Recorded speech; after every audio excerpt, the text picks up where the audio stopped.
자, 오늘 사도행전 10장 말씀입니다. 사도행전 10장 말씀을 읽기 전에 우리 내용을 우선 간략하게 한번 살펴보죠. 크게 두 단락으로 나눠져 있습니다. 자, 두 단락으로 나눠졌는데 10장 들어가기 전에 앞에 한번 살짝 생각해 볼까요? 6장에서 예루살렘 교회에 구제하는 일에 차별이 생겨가지고 교회 집사님들 세웠죠. 일곱 명의 집사님들. 그 중에서 7장에 가니까 이 원래는 구제하는 일에 힘쓰도록 그런 목적으로 집사님들을 세웠는데 이 집사님들이 사도들의 일까지도 같이 함께하는 걸 볼 수 있어요. 전도하는 일에 앞장서요. 그래서 스데반 집사님 같은 경우 예수님에 대하여 증거하다가 돌에 맞아 죽는 순교 사건이 7장에 있습니다. 자, 그러면서 예루살렘 교회가 흩어지게 되죠. 자, 흩어졌는데 집사님 중에 또 한 분인 빌립이 어디로 갔어요?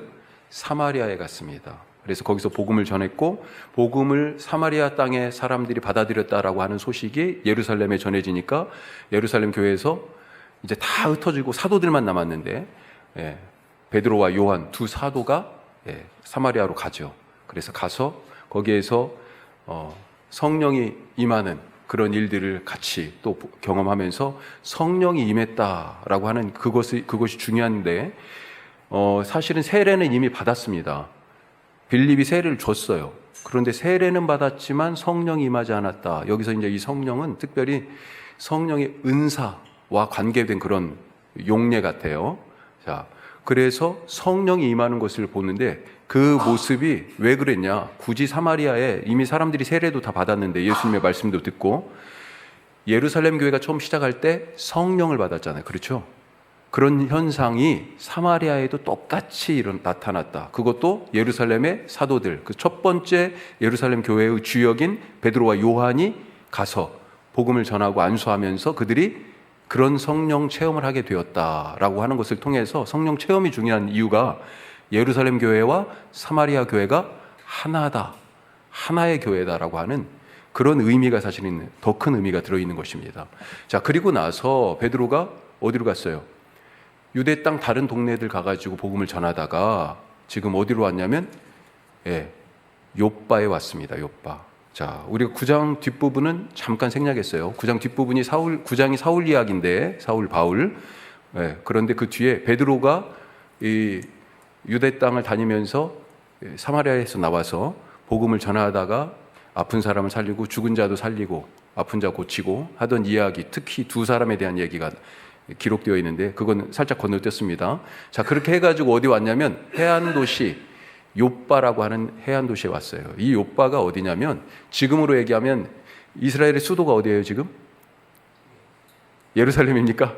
미국이 예루살렘이라고 지난번 트럼프 때인가 그때 막 한번 선언을 해가지고 행정적으로는 그런데 어디가 그 경제적으로도 그렇고 그런 큰 도시가 어디냐면 상징적으로는 예루살렘이지만 텔아비브입니다. 해안 도시예요. 텔아비브인데 여기 텔아비브 안에 자파라고 하는 도시가 있어요. 그 지역이 있어요. 거기가 이 성경에 나오는 욥바입니다. 그리고 가이사라가 나오잖아요. 또 성경에 가이사라는 그것으로부터 약 60km 북쪽에 있어요. 가이사라는 전에도 말씀드렸지만 말 그대로 가이사라 시저예요. 시저 로마 황제를 기념하여 만든 그때 당시 신도시입니다. 신도시. 로마 군이 주둔하고 있고 총독 관저가 거기에 있어요. 그렇게 생각하시면 되겠습니다. 자, 그래서 욥바에 지금 베드로가 머물고 있습니다. 무두장이 시몬, 자기하고 이름이 같아. 시몬 베드로잖아요. 그런데 무두장이, 이 무두장이라는 얘기도 지금 미리 말씀드리면 무두장이가 뭐냐? 가죽일하는 사람이에요. 근데 가죽이라는 사람 생각해 보면 어떤 사람이에요? 어떻게 가죽을 얻습니까? 가죽 벗겨 보셨어요? 어려서 옆집 형이 토끼 가죽을 벗기는데 와 진짜 그 전에 근데 또 그 이후에 제가 17년인가요? 아니 16년인가 몽골에 갔던 적이 있습니다. 그 청년들하고 비전티로 갔었는데 그 몽골에서 이제 울란바토르에서 한 거의 이틀 내내를 차를 타고 갔어요.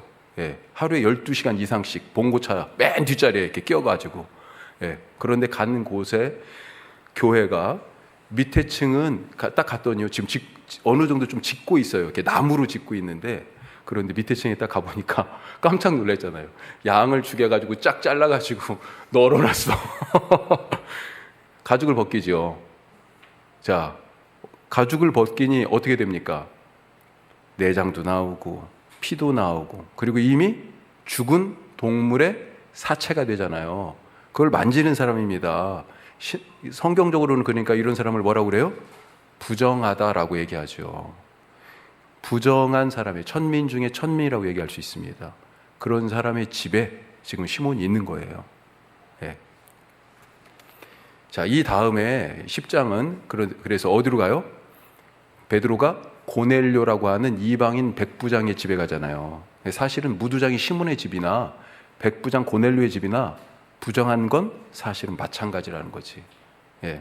그런 부분들이 사실 숨겨져 있습니다. 말씀에.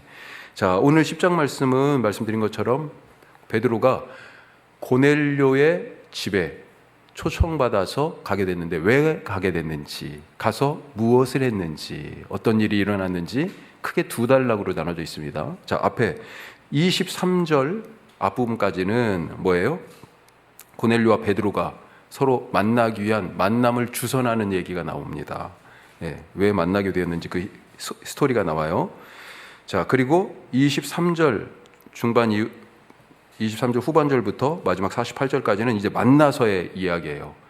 예, 고넬료의 집에 간 베드로 만났고 하나님께서 그 가정을 구원하시는 일이 있게 되었다라고 하는 것입니다. 자, 내용은 우리 쉬우니까 읽고 나서 다시 한번 내용의 빈칸 한번 채워보도록 하죠. 자, 크게 우리 두 단락으로 되어 있다 기억하시고, 48절까지 오늘 좀 깁니다만 저와 여러분이 한 절씩 말씀 읽겠습니다. 가이사라에 고넬료라 하는 사람이 있으니 이달리아 부대라 하는 군대의 백부장이라.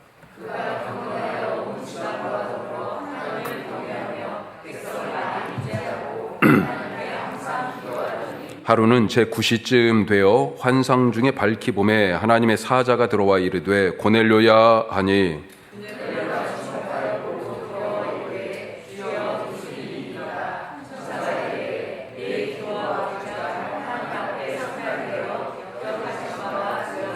내가 지금 사람들을 욥바에 보내어 베드로라 하는 시몬을 청하라.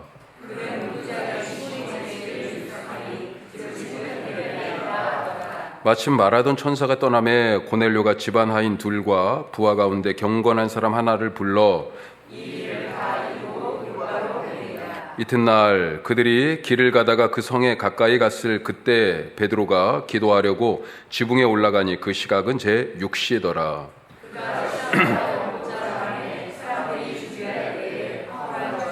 하늘이 열리며 한 그릇이 내려오는 것을 보니 큰 보자기 같고 내 귀를 메어 땅에 드리웠더라.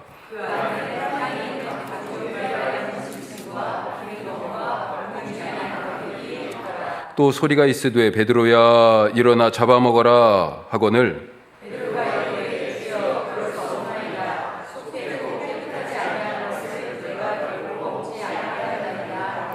또 두 번째 소리가 있으되 하나님께서 깨끗하게 하신 것을 내가 속되다 하지 말라 하더라.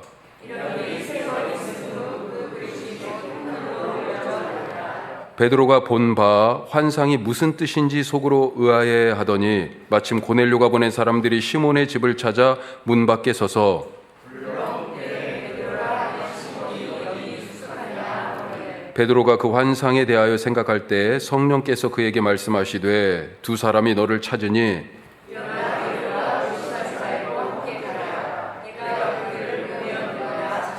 베드로가 내려가 그 사람들을 보고 이르되 내가 곧 너희가 찾는 사람인데 너희가 무슨 일로 왔느냐.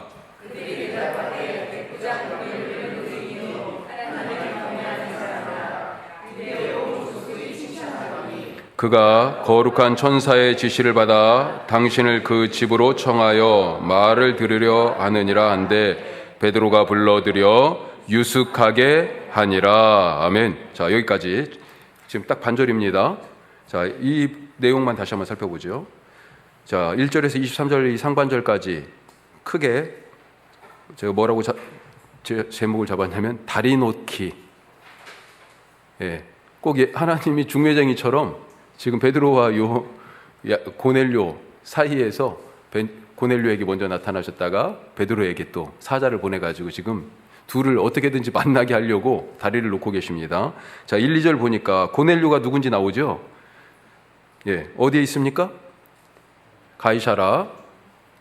예, 아까 요빠라고 하는 데서부터 60km 위라고 그랬습니다. 예, 로마군의 주둔지예요. 그 주둔지. 나중에 바울도 예루살렘에서 붙잡혀가지고 가이사라로 압송돼서 거기서 한 2년 가까이 있습니다. 예. 자, 로마의 백부장.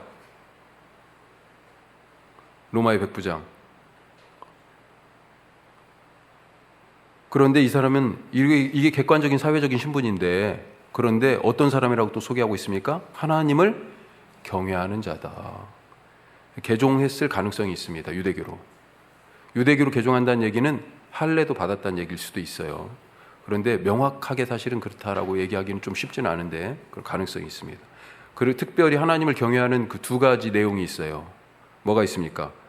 구제와 기도. 야, 이게 참, 구제와 기도 이렇게 돼 있잖아요. 그렇죠? 기도는 뭐예요? 신앙행위잖아요. 구제는 사회활동이잖아요. 이 하나님의 경외가 여기에서도 그렇게 나타나네요. 하나님을 경외하는 사람은 기도만 하는 사람이 아니고 지금 구제가 같이 가는 사람이네요. 아니, 아직 온전하게, 그러니까 이스라엘 백성, 이 택함받은 혹은 구원받은 백성이라고 확신할 수 없는 이 고넬료조차도 하나님을 기본적으로 신을 향한 경외하는 마음을 가지고 사는데 어떻게 살아요? 기도하고 자기 것을 베풀고 나누는 구제하면서 그렇게 살아간다. 신앙이 우리가 이런 균형을 맞춰야 된다. 다시 한번 생각하게 됩니다. 자, 3절에서 8절. 고넬료가 환상을 보죠. 자, 환상을 보는데 언제 봐요?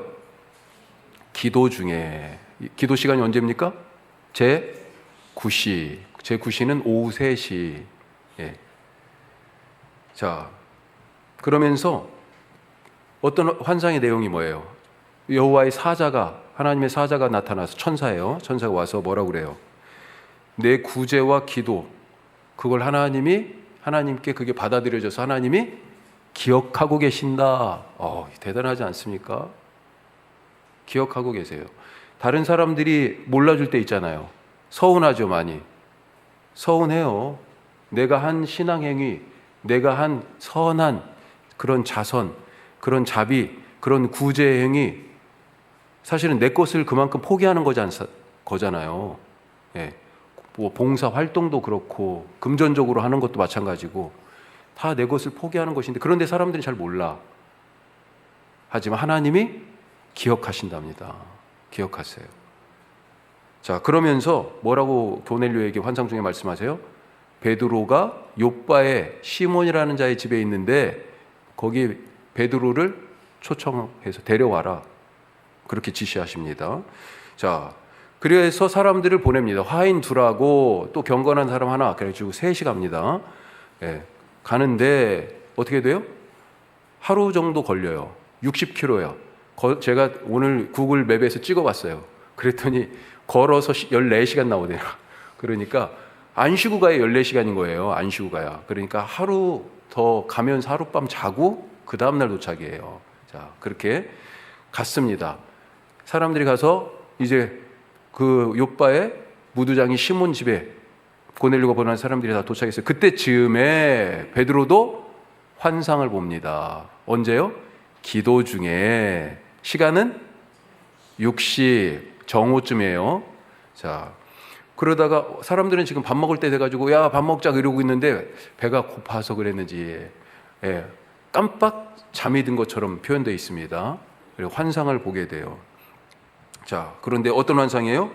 아까 읽은 것처럼 하늘에서 보자기, 내귀퉁이가 이렇게 묶인, 그런데 거기에 온갖 부정한 짐승들이 지금 들어가 있는 거예요. 자, 내려오면서 무슨 소리가 납니까?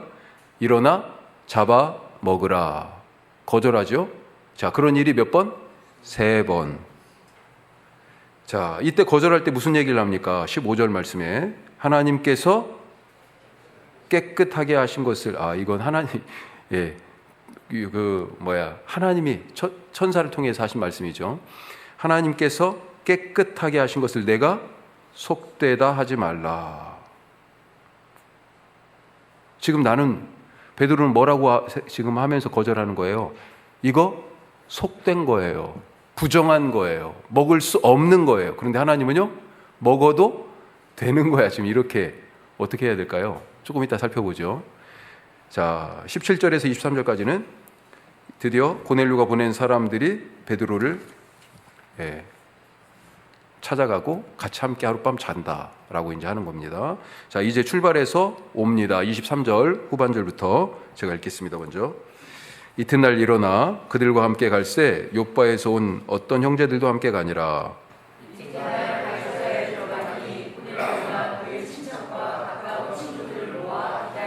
마침 베드로가 들어올 때 고넬료가 맞아 발 앞에 엎드려 절하니 더불어 말하며 들어가 여러 사람이 모인 것을 보고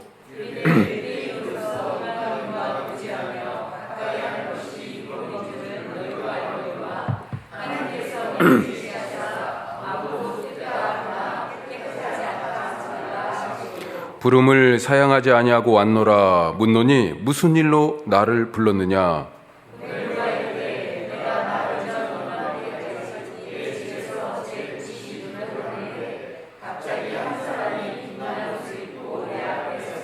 말하되 고넬료야, 하나님이 내 기도를 들으시고 내 구제를 기억하셨으니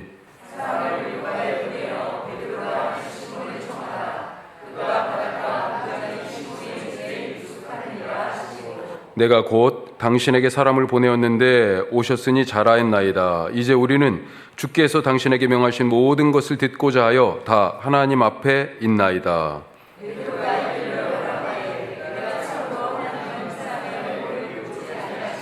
각 나라 중 하나님을 경외하며 의를 행하는 사람은 다 받으시는 줄 깨달았도다.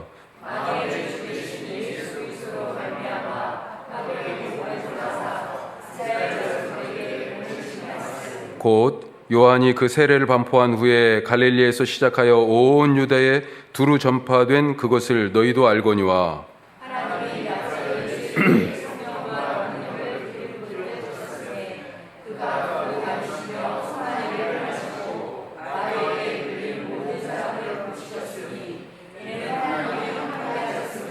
우리는 유대인의 땅과 예루살렘에서 그가 행하신 모든 일의 증인이라.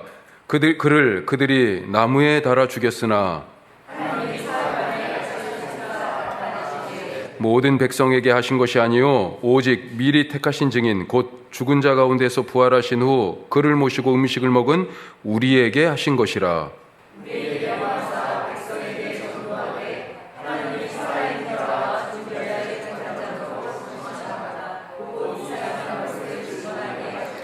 그에 대하여 모든 선지자도 증언하되 그를 믿는 사람들이 다 그의 이름을 힘입어 죄 사함을 받는다 하였느니라.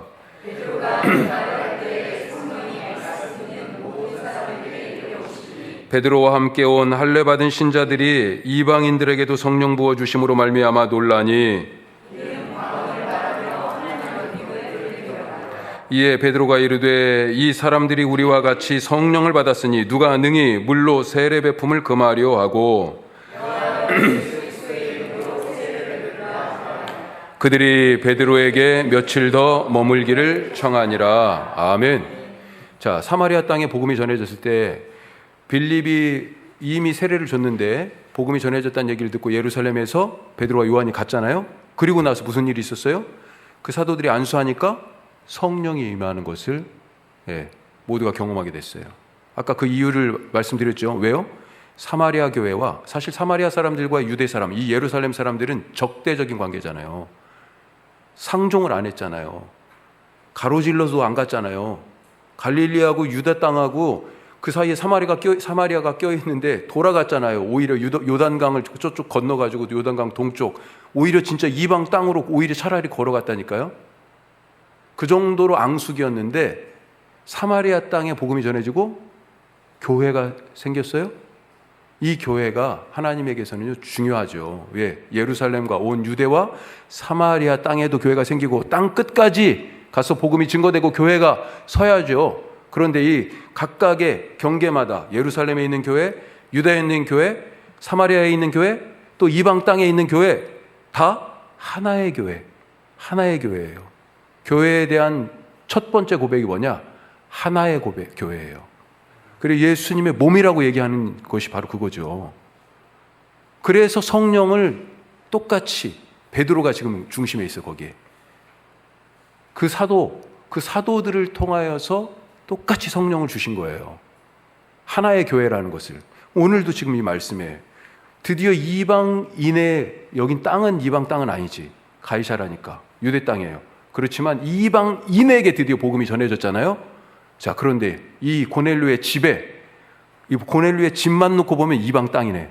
자, 이방 땅에 세워진 이 첫 번째 교회, 이 고넬료의 집. 베드로가 가서 증거하고 설교하니까 뭐예요? 말씀을 듣는 중에 44절에 말씀을 듣는 중에 성령이 임했어요. 성령이 방언을 하게 됐어. 왜요? 예루살렘 교회나 사마리아 교회나 이 이방인의 교회나 전부 다 하나의 교회다. 그것 때문입니다. 여기에서 이걸 초점을 잘못 맞추면 방언에 초점을 맞추고 이상하게 될 수 있어요. 예? 우리에게 성령의 은사를 주시는 이유는 뭐예요? 교회로 하나 되게 하라고. 그 일을 통하여서 복음을 더 효과적으로 증거하도록 주신 거예요. 예. 그런데 그것이 잘못 사용된 게 어디예요? 고린도 교회거든. 그래, 은사가 여러 가지인데 그 은사를 가지고 서로 자랑하고 막 경쟁하고 그러다 보니까 고린도전서 12장 그런데 한번 읽어보십시오. 예, 은사에 대한 얘기들이 쭉 나오는데 그것 때문에 교회 질서가 어지럽혀지고 교회가 아주 막 뒤죽박죽이 되는 거죠. 그렇게 귀한 선물을 받았는데 오히려 교회가 하나가 되기보다는 어지러워지는, 성령의 은사를 잘못 이해했기 때문에 그렇다라고 하는 거. 자, 노트에 없는 얘기였는데, 자, 내용을 조금 더 들어가 보면 48절까지. 자, 33절까지는 왜 만나게 됐는지 경위를 설명하죠. 자, 그리고 43절까지는 베드로의 설교입니다. 그 앞에 설교라고 써주십시오. 34절에 43절 설교예요. 자, 설교인데 내용이 뭐예요? 만유의 주 예수 그리스도의 화평의 복음. 자, 만유의 주라고 그랬습니다. 누구의 주예요? 이스라엘만을 위한 주님이 아니고 사마리아 땅에도 주님이시고 지금 이방인 이 고넬료의 집에도 주인이시다. 그래서 만유의 주, 화평의 복음이라고 그랬잖아요. 드디어 예루살렘과 사마리아 사람들이요 그리스도 예수 안에서 하나가 됐잖아요. 화목해 하시는 예수님의 그 화평의 복음, 이방인과 유대인이 이 복음 때문에 지금 이제 한 몸 하나가 됐잖아요. 그래서 화평의 복음이에요. 자, 그걸 조금 더 나눠보니까 34절에 43절 설교의 내용을 두 가지로 나눌 수 있다. 하나는 증인되는 얘기예요. 자, 38절에서 41절까지 말씀입니다. 그게 두 가지예요. 크게 성령의 능력으로 공생의 기간 동안에 예수님이 어떤 사역들을 하셨는지 우리가 그거 다 봤다. 그거의 증인이다 라고 얘기하고요. 결정적인 증인이 있어요. 뭐예요? 나무에 달려 죽으실 때 십자가와 부활의 증인이다. 우리가 그렇게 우리를 그렇게 세우셔서 우리가 그걸 다 봤다. 지금 그렇게 얘기합니다. 자, 그러면서 예수님에 대해서 본격적으로 더 이제 특정해서 얘기해요. 자, 예수님에 대한 전도가 나오죠. 전도. 자, 42절 43절 뭐라고 그래요? 우리에게 명하사 42절 우리에게 명하사 백성에게 전도하게 하셨다. 증인이 우리가 증인이니까. 자, 뭘 전해요? 예수님에 대해서 두 가지 크게 얘기합니다. 자, 하나가 뭐예요?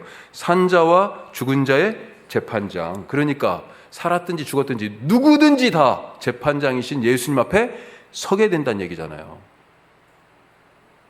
다 예수님 아래에 있다는 거 아니에요. 예. 또 한 가지.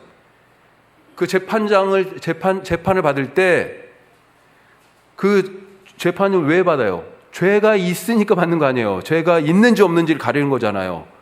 그러니까 그 재판정에서 죄 없음의 선언을 받기 위하여 죄사함이 필요한 거죠. 죄사함이 어떻게 와요?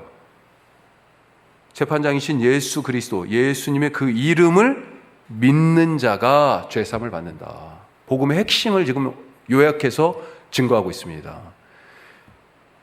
설교는 엄청 길었겠죠. 베드로가 이거보다 훨씬 길었겠지만 여기 사도행전의 기록은 아주 핵심적으로 이것을 좀 얘기하고 있어요. 자, 그랬더니 이 말씀을 전했는데 어떻게 됐어요? 회개하고 막 뒤집어지고 막 그랬습니까? 그런 일이 없는데도 불구하고 말씀을 듣는 중에 어떤 일이 있어요? 성령이 내리셨어요. 자, 44절 48절 그 가정이 구원받았다. 말씀을 듣는 중에 성령 내리시고, 성령이 내리셨으니 아까 사마리아는 세례를 먼저 받았는데 여기는요 성령이 먼저 임하시고 세례를 나중에 받았네요. 자, 이제 우리 질문 세 가지 한번 보겠습니다. 고넬료와 베드로 어떻게 만났습니까? 하나님이 만나게 하셨죠. 믿으세요? 자, 대답은 그래서 뭐라고 얘기할 수 있어요? 우연은 없다. 우연은 없어요. 모든 것이 다 하나님의 손 아래에 있다. 이걸 뭐라고 그래요? 신적 필연, 이렇게 얘기할 수 있을까요? 하나님의 필연.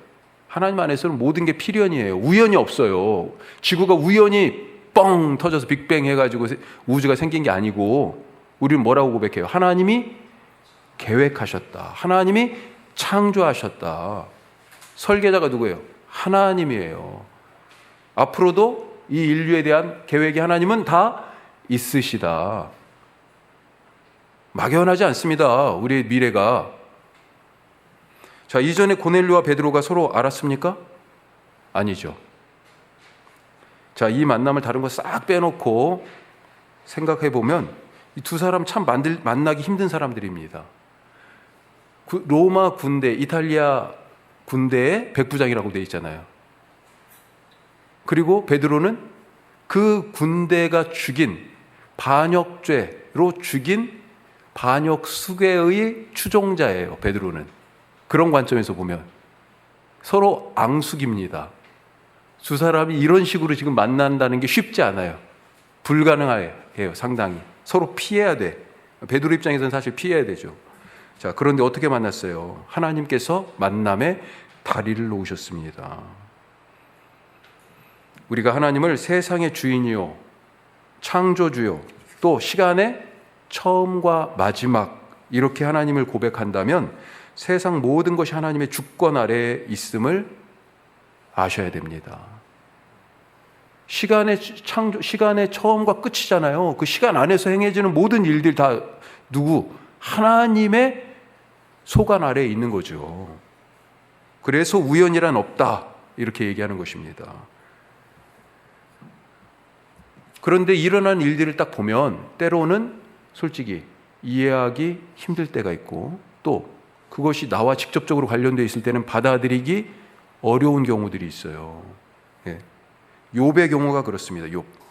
한번 생각해 보세요. 아니, 순식간에 가진 재산, 동방의 최고의 부자였는데 가진 재산 다 잃고 자식들 다 죽고, 사랑하는 아내는요, 그래서 조금 방금까지는 옆에 있었는데 차라리 죽어버려 막 이러잖아요. 애굽에서 종살이하던 하나님의 백성들, 조상들한테 들었던 얘기가 있을 거 아니에요. 아브라함 얘기도 들었고 야곱 얘기도 들었고 요셉 얘기도 들었을 거 아니에요. 그런데 그게 100년, 200년, 300년, 400년 지나고 나니까 지금 자기들의 처지가 뭐예요? 그거 다 헛소리가 같이 들리는 거 아니에요. 그 하나님이 뭘 하신다, 약속하셨다, 뭐 다 이해할 수도 없고, 지금 우리의 현실을 보니까 받아들이기도 쉽지 않다.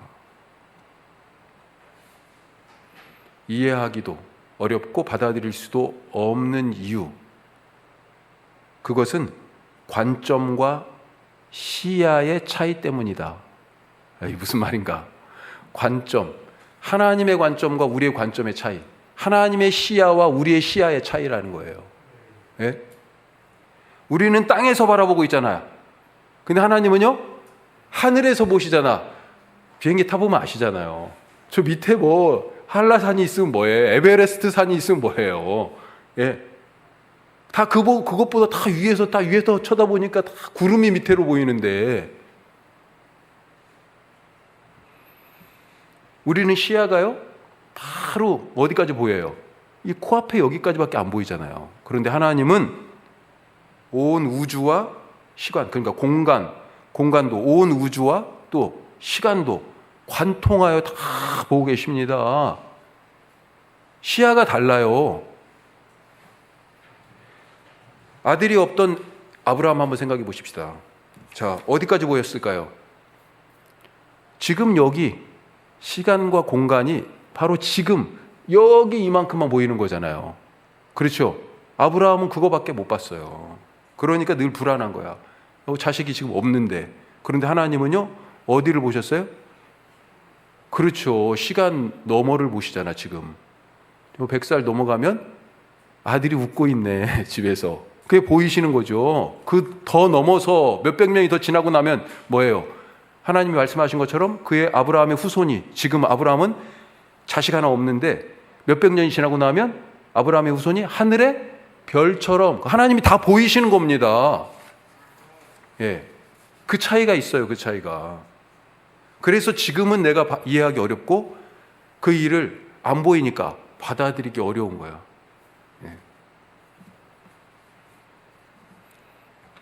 그런 점에서 야, 이건 그냥 우연히 일어난 일 아닐까? 예, 그렇게 생각하기 쉬워요. 하지만 하나님은 하나님이 다 계획하신 것이고 하나님 안에서 준비된 것들입니다.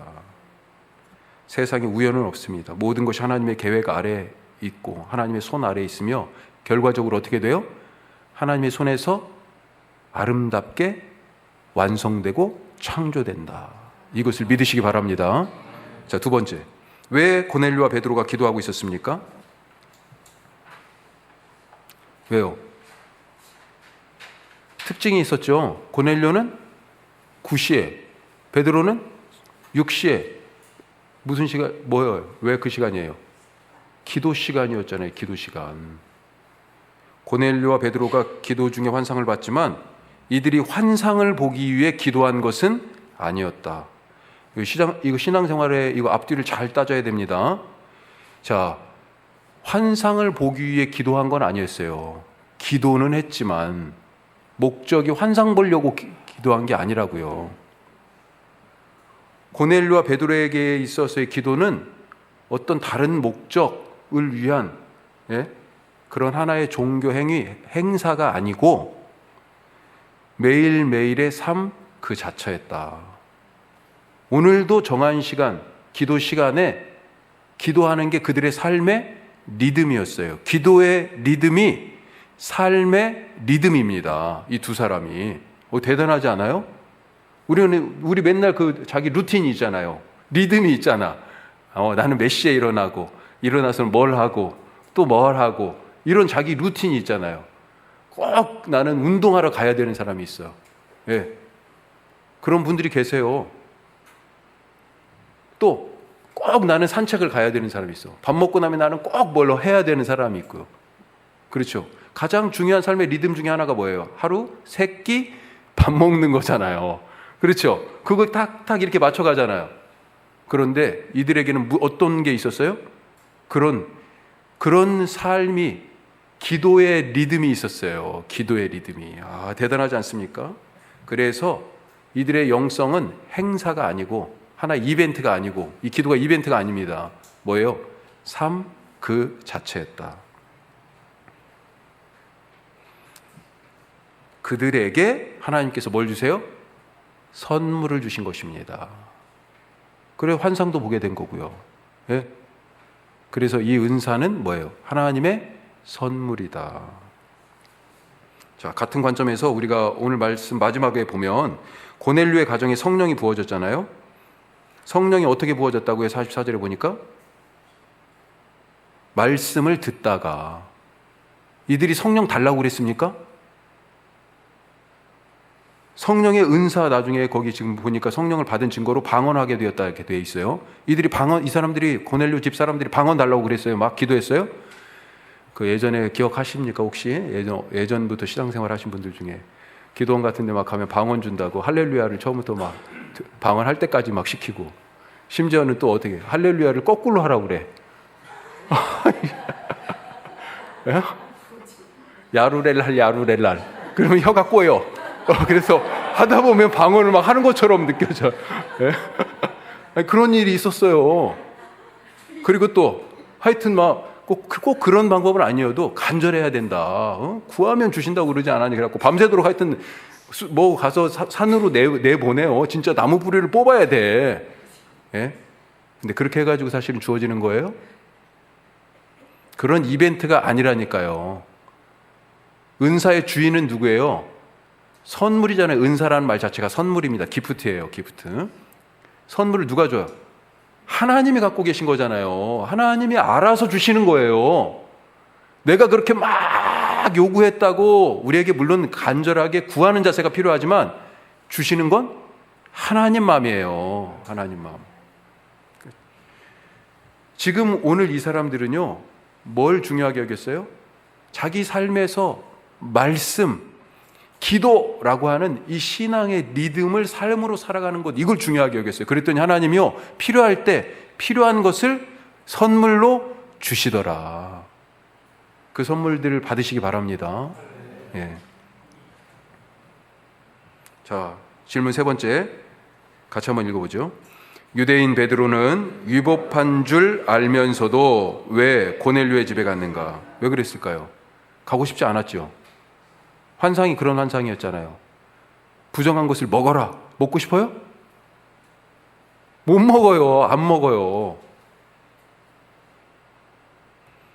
고넬료의 집에, 이방인의 집이잖아요. 마음이 안 내킵니다. 그런데도 불구하고 지금까지 그렇게 안 배워왔거든요. 그런데도 불구하고 고넬료 집에 갔어요. 왜요? 그렇죠. 성령이 지시하셔서. 성령이 지시하셔서. 근데 여기에 딜레마가 하나 있어요. 뭡니까? 자, 하늘에서 지금 환상이 그 보자기에 담긴 것들이 내려왔습니다. 일어나 잡아 먹어라. 그러니까 그 소리가 들리는데 뭐라고 그랬어요? 베드로가 14절 말씀에 나 이거 못 먹는다고 그랬잖아요. 14절 한번 읽어보죠. 같이 다시 14절입니다. 베드로가 이르되 주여 그럴 수 없나이다. 속되고 깨끗하지 아니한 것을 내가 결코 먹지 아니하였나이다. 지금까지 그렇게 살아왔다는 거예요. 그렇게 배워왔다는 겁니다. 그렇게 믿었다는 거예요.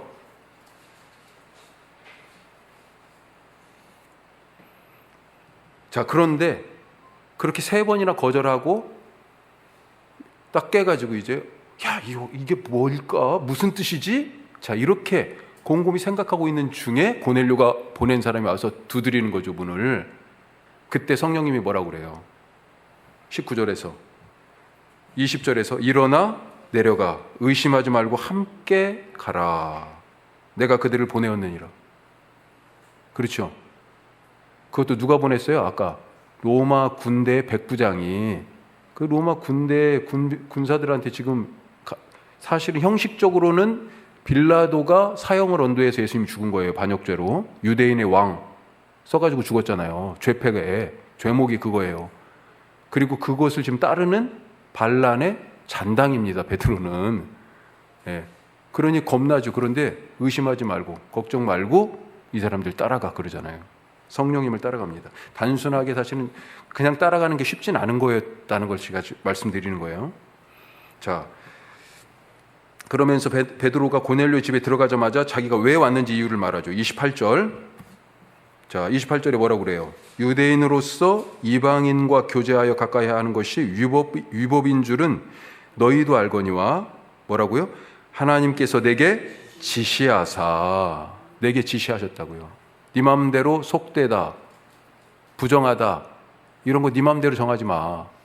내가 속되다고 내가 괜찮다고 하는데 네가 왜 그걸 안 먹어? 지금 그런 말씀이죠. 자, 성령의 지시를 따르긴 따랐는데 사실 베드로 엄청나게 이 지시를 따르기가 쉽지는 않았을 거예요. 아까 말씀드린 것처럼 우선은 로마 백부장이 보낸 사람이고 또 한 가지 그것보다 더 큰 장애는 지금까지 자기가 믿고 왔던 믿음에 살아왔던 그 삶에 배치돼.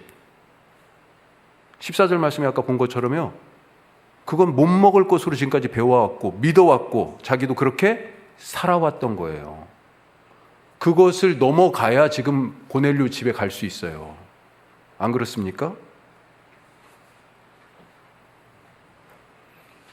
14절을 가만히 보면 이것을 잡아먹어라 라는 소리가 나자마자 바로 내가 그렇게 할 수 없습니다 하고, 우리 얼마 전 설교에서 그런 얘기 말씀드렸죠. 자동적 반응이라고. 자동으로 튀어나온 거야 그게. 예. 그런데 베드로는 이걸 어떻게 믿어요? 야, 이건 내 마음대로 결정한 게 아니고 성경이 그렇게 가르치고 있기 때문에 나는 성경을 따른 거야. 그래서 난 저걸 먹을 수가 없어. 그렇게 지금 생각하고 있다는 것입니다. 하지만 하나님은요, 지금 베드로에게 뭐라고 그래요? 너 그거 잘못 알고 있어. 이거 먹어도 돼. 이렇게 지금 말씀하시는 거잖아요. 어떻게 하실 거예요? 내가 베드로라면 고넬료 집에 가실 수 있겠습니까? 예? 내가 지금까지 믿어왔고 교회에서 설교로 들어왔고 우리 목사님은 그렇게 가르쳤는데, 그런데 지금 다른 음성이 들려요. 이거 사실 상당히 위험할 수 있는 얘기입니다. 예. 그게 맞는가? 예? 사실 어떤 의미에서는 또 필요한 거예요. 우리 한국교회에서 지금 얼마나 비성경적인 설교가 행해지고 있는지, 비성경적인 목회가 지금 행해지고 있는지 알 수가 없어. 예?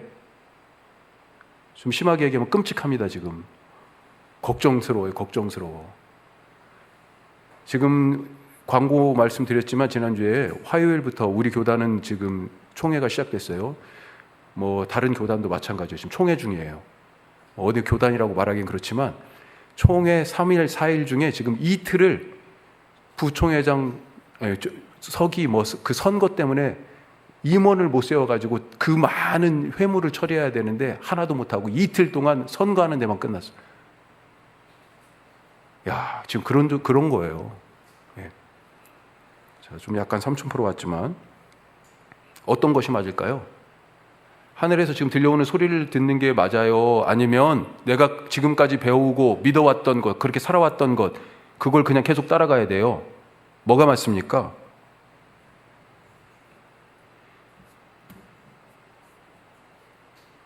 지금까지 내가 배운 것, 믿어왔던 것이 과연 정답일까?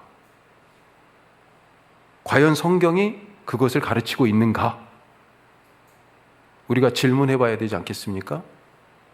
오늘 그 대답 중에 그래서 3번 대답 중에 하나가 뭐냐?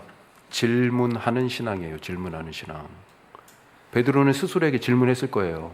지금 오늘 말씀에서는 자세하게 안 나왔지만 그런 내적 갈등이 있지 않았겠어요?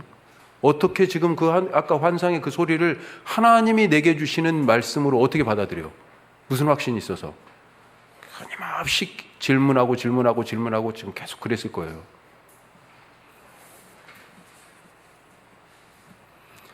마태복음 15장에서 제자들이 손을 안 씻고 음식을 먹는 걸 보고 바리새인들이 와서 따지잖아요. 왜 정결법을, 왜 우리의 전통을 어기냐? 성경이 그렇게 가르쳤냐? 그러니까 예수님이 뭐라고 말씀하셨냐면 사람의 전통으로 하나님의 계명을 너희가 범하고 있구나 그러셨어요. 그러면서 사람을 더럽게 하는 것은 입으로 들어가는 것이 더럽게 하는 게 아니라 사람 속에서 나오는 것이 그 사람을 더럽게 한다. 진짜 무엇이 정결법의 진짜 의미인지를 예수님이 가르쳐 주셨죠. 그런데 그들은 우리는 하나님의 백성이니 거룩해야 한다고 그러면서 씻고 뭐 그런 의식에만 치중해서 정결법을 지켰단 말이죠. 자, 지금까지 배운 것이 정말 그래서 정답일까? 예. 오늘 성경은 우리에게 그래서 그런 도전을 줍니다. 질문하는 신앙이 나에게 있는가? 그동안에 배워왔던 것을 무비판적으로 내가 받아왔다고 그러면 그건 뭐예요?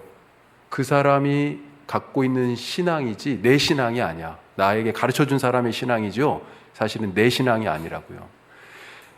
그 사람이 경험한 하나님이지 내가 경험한 하나님은 아니에요.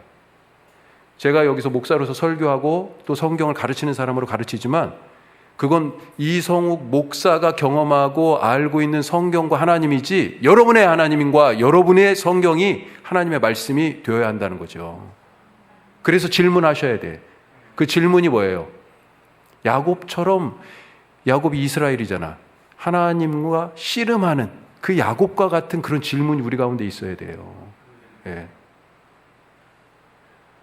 다른 분들을 통하여서 잘 배워야 되는 건 맞지만 그것이 진짜 내 신앙이 될 수 있도록 질문하실 수 있길 바랍니다.